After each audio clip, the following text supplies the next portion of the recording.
BNP হচ্ছে আতুরভাবে ছাত্রদল, তাই না? তো ছাত্রদলকে নিজ দায়িত্বে বিএনপির জন্য মাঠে নামতে হবে। হয়তো আমার আরও অনেকের কথা শুনলে খুবই ভালো লাগতো। আমি যে একটা গোয়েন্দা সংস্থার লোকজন আসছিল, তাদের সে সময় দিতে পারলাম না সময়। তো যেটা হচ্ছে আমাদের 105টা সেন্টার আছে, এখানে সেন্টারের লিস্ট হয়তো সফট কপি দিয়ে দিবে। আজকে সবার নাম্বার নিয়ে নিচ্ছি, একটা গ্রুপ করবো আমরা ছাত্রদলের। তো তোমার মিঠু বললো যে 11 জন করে নাম নিচ্ছে। আমাদের আসলে শুরুতে আমরা প্রত্যেক সেন্টারে যারা অ্যান্ড্রয়েড ফোন ব্যবহার করেন, আমাদের দুইজন করে প্রত্যেক সেন্টার থেকে যারা অ্যান্ড্রয়েড ফোন ব্যবহার করে এবং রিলায়েবল এবং অরিজিনাল বিএনপির প্রতি ভালোবাসা আছে এরকম নাম আমাদেরকে দিতে হবে। একটা গ্রুপ করবো আমরা।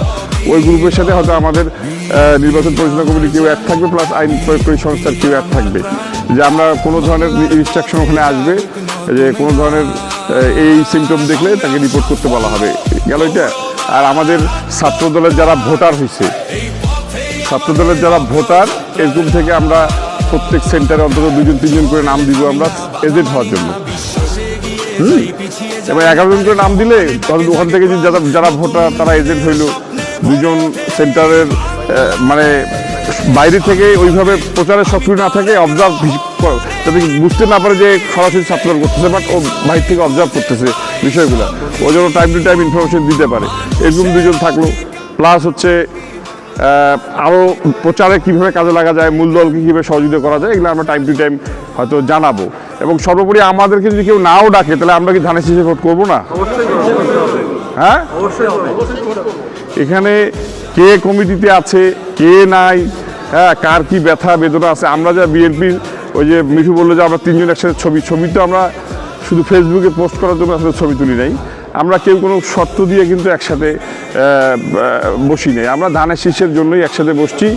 এবং আগামীতে যদি এই বন্ধন আরও অটুট হয়, তাহলে ঐক্যবদ্ধ বিএনপি অনেক দূর যাবে, এটাই স্বাভাবিক বিষয়। আর সবচেয়ে বড় কথা হচ্ছে শর্ত দিয়ে কোনো মহৎ কাজ হয় না, হয় যে বেশি ত্যাগ করবে সে বেশি স্মরণীয় বরণীয় হয়ে থাকবে। আমাদের নেত্রী বেগম খালেদা জিয়া গোটা বাংলাদেশের নেত্রী হয়ে কেন উনি চলে গেলেন? কারণ ওনার মতো ত্যাগ কি কেউ করছে? আমাদের অনেক টেকনিক্যাল বিষয় আছে, যেটা হয়তো আমি আপাতত একটা প্রাইম কমিটি চাবো। প্রাইম কমিটি এরকম যে পৌর, তারপরে হচ্ছে উপজেলা নেতৃত্বে পৌর এবং বিভিন্ন কলেজ যারা আছে তাদের নেতৃত্বে অন্তত আমরা একটা ওয়ার্কিং কমিটি সর্বোচ্চ 10 জন বা 11 জনের চাই, যাদের সাথে এই কমিটি আমাদের মূল কমিটি করবে, তাদেরকে ইনস্ট্রাকশন দিবে।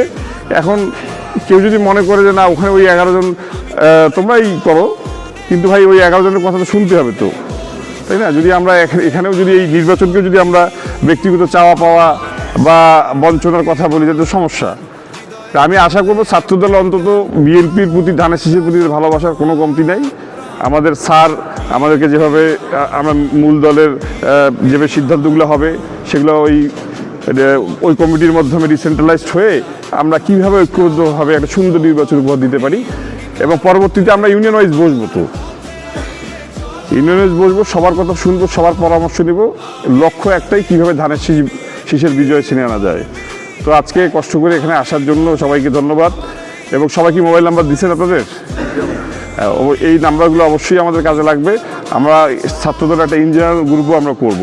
তবে ওয়ার্কিং গ্রুপ আর ইঞ্জিনিয়ার গ্রুপের মধ্যে পার্থক্য আছে, কিছু পরিকল্পনা আছে, সেটা তো আর জেনারেল গ্রুপে দেওয়া যাবে না।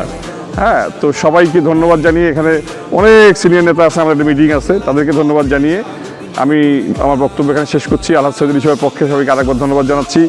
আমরা সবাই মিলে আগামীর, হ্যাঁ, আমাদের নেতা কি বলতেছে যে আমার আগে আমরা, হ্যাঁ, আমাদের আগে দেশ, আর ক্ষমতা নয় জনতা, আর সবার আগে এই। ধন্যবাদ সবাইকে।